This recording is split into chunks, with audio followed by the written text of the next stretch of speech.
Welcome back, everyone. Today I want to continue reviewing Britney Spears' entire catalog with her 7th album, Femme Fatale. I don't really have much to say about this one, but according to Spears, it's her least favorite album because she wanted to create another hip-hop, R&B, pop album like she did with In the Zone. But something around this decade was changing the sound of music. Yes, I am talking about the EDM movement. Her label wanted her to capitalize on the movement, and to help with this, Dr. Luke was elevated as main producer, with Max Martin also contributing. Curious to see how this EDM experiment will work? Stay tuned and find out.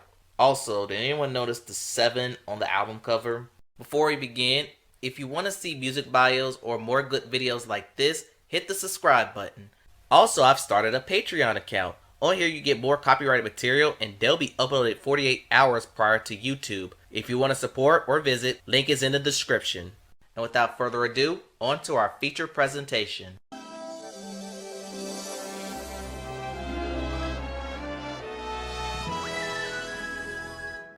Before we begin this review, let me remind everyone that I'm only listening to the North American standard version for all Britney albums. In other words, I will not be covering any deluxe edition songs on this review, as I'm a first time Britney Spears listener, to this album at least. I think this is the first time the lead-off single isn't the first song from the album. Till This World End is actually the second song for Femme Fatale, and it's probably the most notable song from the album. The song fits with the time and it aged pretty well. Britney is just telling us dance like it's the last day on earth.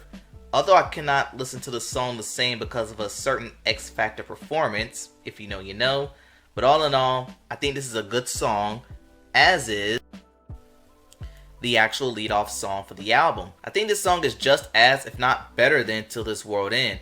Another song for the era. I can see Britney Spears putting a song out like this a decade earlier. And as for the content, it's Britney wanting her partner, but if she can't, will he hold back? Also love the lines how he makes her feel like paradise and need a vacation, playing a part of her needing a break from the outside forces. None of her big hits, practically her number 1 hits, I feel like this is very forgotten, even if this is her most recent number 1 hit to date as a lead artist, but it's a song that deserves a ton of more recognition. Inside Out is another solid song on the album, but it does have some issues. Before we get into those, I like how she mentions in the chorus when she says, "Hit me one more time," as that's an homage to her debut single, and the content warning us that people may drive you crazy, but at the end of the day, they have a ton of redeeming factors. But I will say the pre-chorus does drag the song back for me, especially when Britney says the words, "come on." Still, this is a fine song. What I'm learning from this album is that I have a lot of nostalgia for the EDM movement of the early 2010s, as I was a middle schooler transitioning to high school, and I can remember a lot of these songs at middle school dances. But enough of nostalgia, I Want to Go is another song made for the era.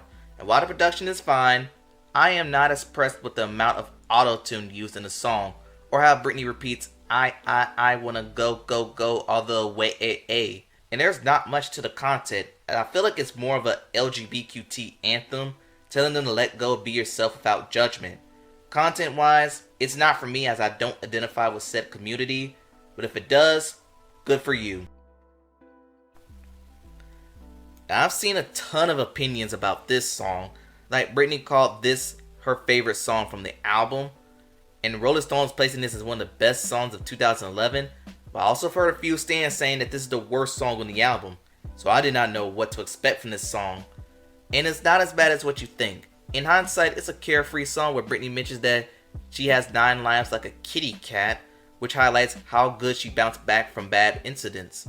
And the production matches that bounciness, but maybe it's too bouncy. Also, remember how I disliked Get Naked from Blackout, and my issues was with that background singer? Well, I don't know who the background singer is here, but I felt like he matched Britney very well, so I guess this is fine. Beautiful Drop Dead is a song that I'm very torn about. It's a song that sells beauty in a club setting, and I do like the lines where she shouts out B.I.G.'s Hypnotize, but I think the thing that ruins the song is Sabi. She highlights the attractiveness of a guy and how she wants the D, and her verse just abruptly ends. Probably if you remove Sabi from the song, it will hit much better, but as is, it only wound up mediocre at best. This feels more like a Kesha song. Sure, Dr. Luke and Max Martin were on production, It makes sense, but I think Kesha's better off selling this song more than Britney. I mean, it's not a bad song, but if it was Kesha, I'd probably like it more, but I will say it's better than Big Fat Bass, which is not a good song at all. Should be noted that this is the first time Britney teamed up with will.i.am. Stay tuned for the next review on how much impact he has on that album. For a song that's called Big Fat Bass, the bass sounds like total crap. There's not much to the content even worth noting, and honestly I kind of figured out what the bass she's talking about, and I hope she's talking about a guitar. So yeah, this song is pretty bad. Please skip it. I don't have much to say about this one. I'm unsure if Britney using auto-tune or not. Wait a minute. Wait. If I was you, I'd wanna be me too.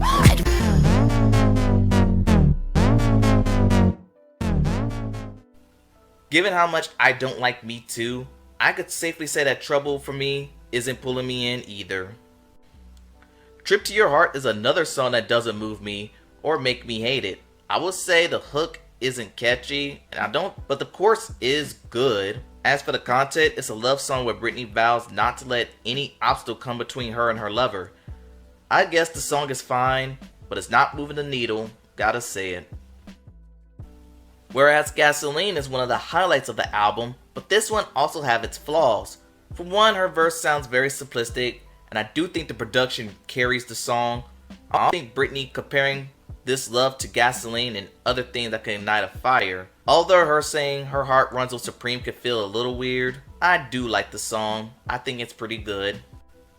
The standard version Closer, and I like the flute solo in the opening. As a matter of fact, the production as a whole is very good. Britney's telling the listeners that she's attracted to bad boys, criminals. She knows he's no good, but she can't resist the charm.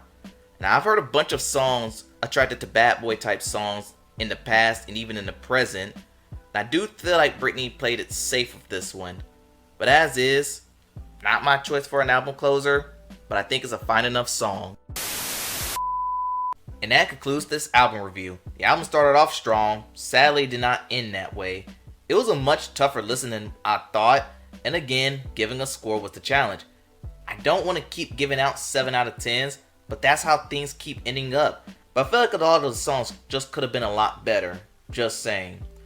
Her next album was Britney Jean. Honestly, I don't know what to expect with this one. And that concludes the Femme Fatale review. Tell me what y'all think in the comments below. What are some of your favorite songs from this album? Don't forget to like, comment, and subscribe to the channel. Thanks for watching, and I'll see you next time.